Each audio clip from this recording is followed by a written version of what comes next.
Hi everyone! Today I'm going to show you how to cook fried milkfish in black bean sauce.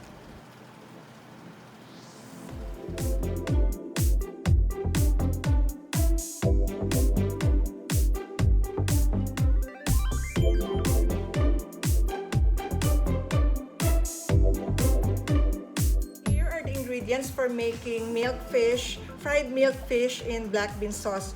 1 milkfish cut, dressed, and salted. Garlic.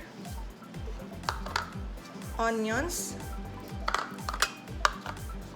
Ginger. 1 tomato. Fresh chili peppers. Dried chili pepper. Black beans. And this trio, I call this the trio because I usually put this combination in most of my cooking. So this is oyster sauce,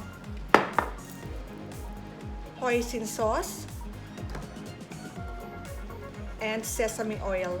Before we fry the fish, we need to put some cornstarch, coat them in cornstarch so that the oil will not be splattering all over the place. Just lightly.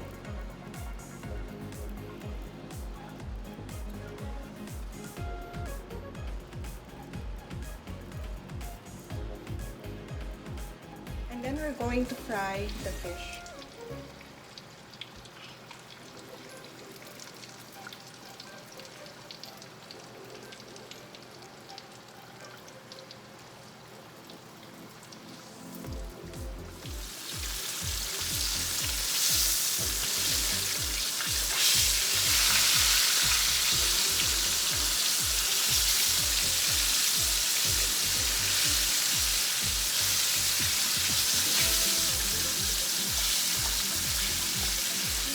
Already cooked, so we can turn the lid off.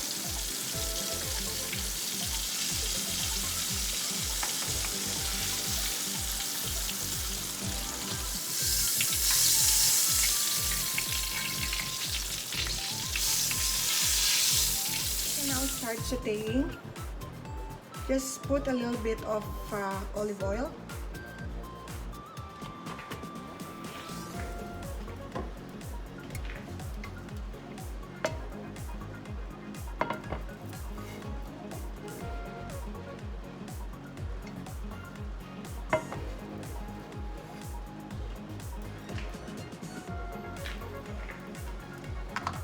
Put in the tomatoes first.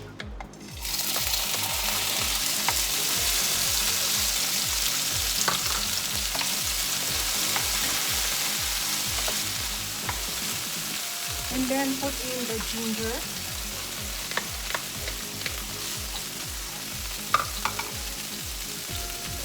Garlic.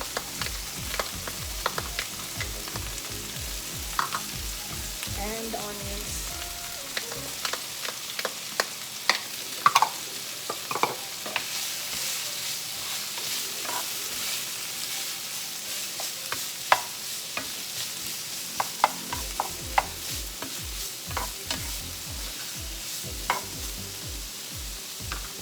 And then we're going to put half tablespoon of sesame oil.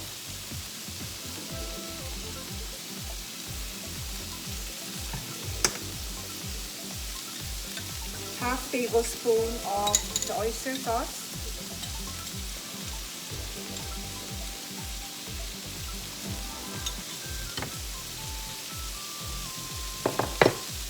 And the hoisin sauce is also half tablespoon.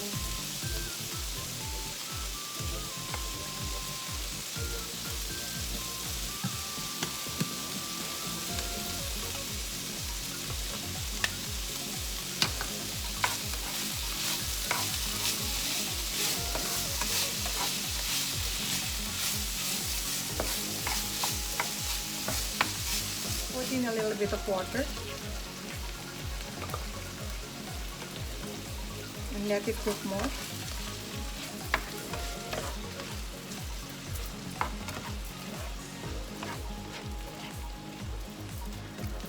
of salt.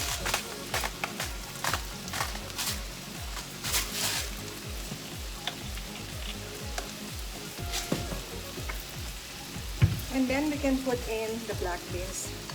This is 1 can of black beans. So I'll just put half because I'm just cooking 1 fish.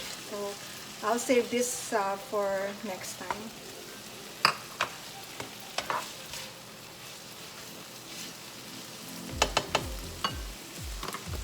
And then we can put this dried chili pepper. And put in the fresh chili peppers. And then let it cook more for a few minutes, and then we're gonna put it over our fish. We can now put our black beans combination here.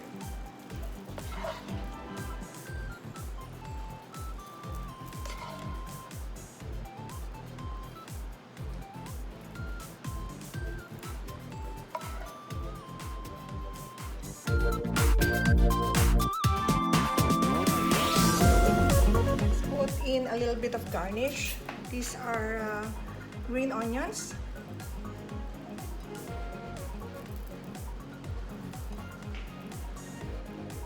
Once again, I thank you so much for watching, and I hope you like my video. If you have any questions or comments, you can always write on my comments box, and I will be more than willing to answer them for you. And don't forget to like, share, and subscribe to my channel as well. Thank you, everyone.